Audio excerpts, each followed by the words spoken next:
One of my recent encounters with narcissistic behavior involved a person who did something that didn't work for me, and I wasn't willing to tolerate in the moment. I communicated, hey, this doesn't work for me. Now, when I communicated it, that this doesn't work for me, I did it in a very assertive, expressing my anger, but at a healthy level. And it could sound like this, by the way. Yeah, give me an example. I'd love to see it. Hey, this doesn't work for me. You see how I'm angry, but I'm still contained. And it's not hiding my anger, but it's also not using it aggressively. It's what I would call, for me, what I consider moderation of expression in that moment of that anger. To me, it would depend on context, but keep going. Yeah. I want to interrupt you. Keep going. That's why I said to me, because it could be depend on context, could depend on the other person, the relationship you have with them, so on and so forth, right? Now, what I do know after understanding the dynamics of that relationship with this person and understanding the previous history of this person is that they do have a challenge with experiencing other people in their healthy anger, meaning they really do prefer that people suppress their anger around them Okay.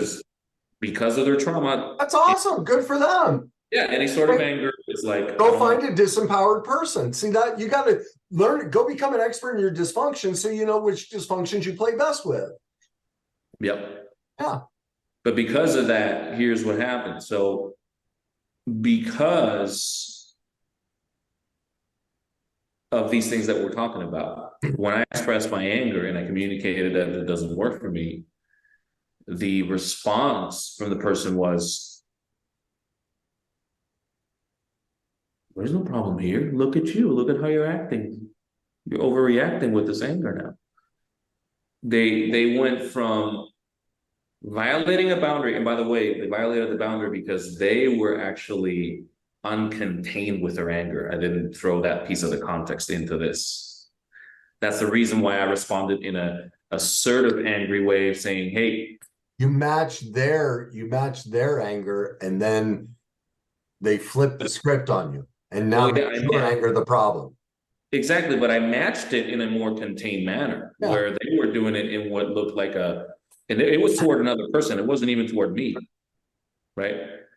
But I said, hey, stop what you're doing, please. Like, this doesn't work for me. It doesn't work for us right now. And then exactly what you said just happened, which is they flipped the script on me. Like, I'm not the problem. Look at you. You're the problem. And I remember, I mean, that to me was the perfect example of, wow, like the victimization that you're talking about. Like, I'm the victim. Look at what you're doing to me now.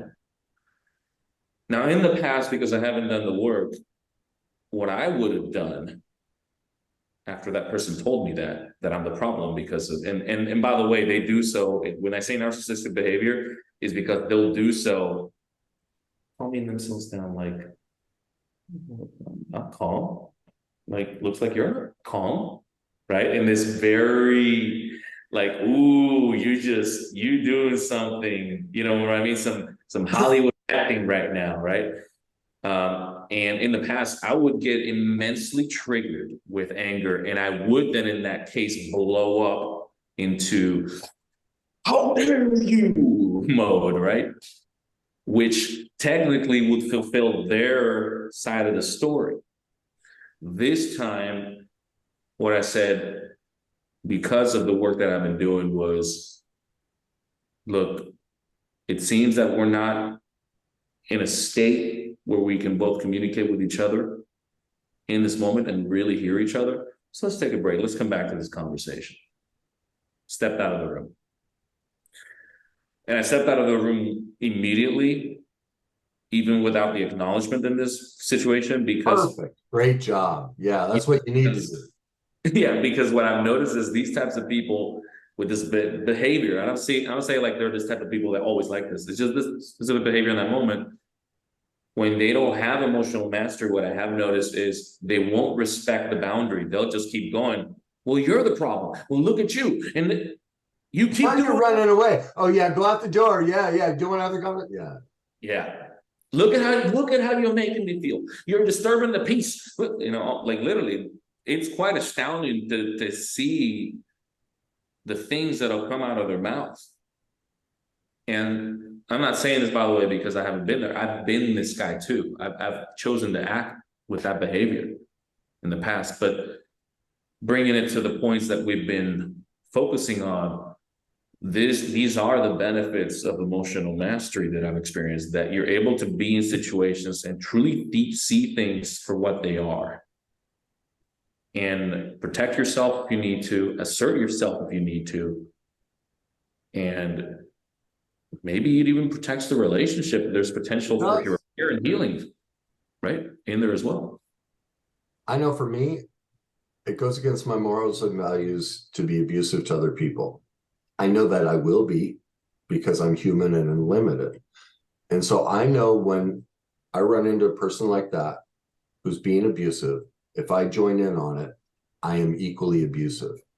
And so that's why I use these skills, because I'm protecting both of us from me.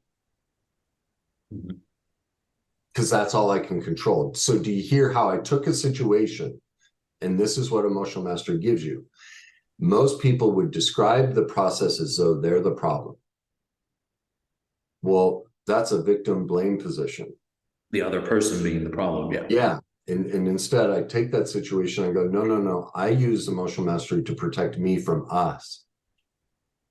You hear the ownership, the responsibility in that, the plan that's put in place, the consequences. I take the burden of recognizing I only experience consequences that I allow.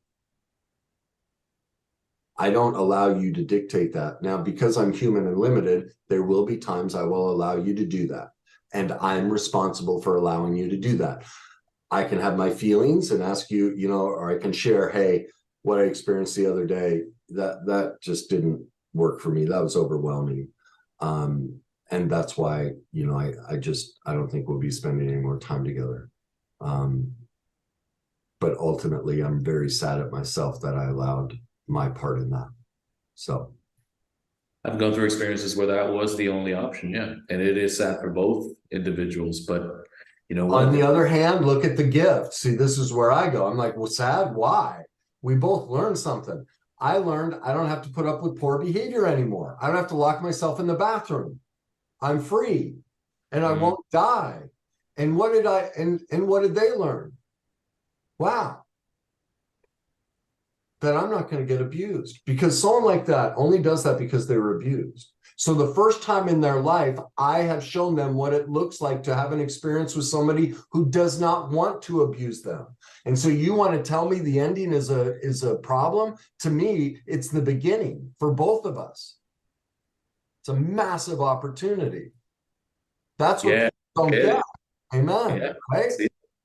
You see that? Yeah. So we both walk away going, oh my God, I got to say no. And they walk away whether they get it or not. Oh my God, I didn't get abused. Yep. Where's the problem? See, and that's what emotional intelligence, it doesn't give you that big, you need this. You need the inner workings to understand that's what you're building here. That's true social awareness and social management, relationship building. Is it's so much deeper. That when I stop your abuse of me, I'm stopping your abuse of yourself. That allows you to be in relationship with you. It allows me to be in relationship with me. Whether we choose to continue a relationship is up in the air, but that gives us both the potential to pursue relationship again, somewhere from a new place that will actually make relationships sustainable. That's recovery. That's mastery. That's social awareness and management. And so that's why I get so passionate about all this. So much more peace and fulfillment and beautiful things when that is the case. Not that I am able to live it as well as I can preach it, you know, because when I get so fired up like that, I feel like I'm you know, in Louisiana, I'm a Baptist preacher, just, you know, can I get an amen? You know, just screaming and yelling. But I know that when I do exercise it, man, do I just come alive. It just is the greatest feeling for everyone I come in contact with, and myself.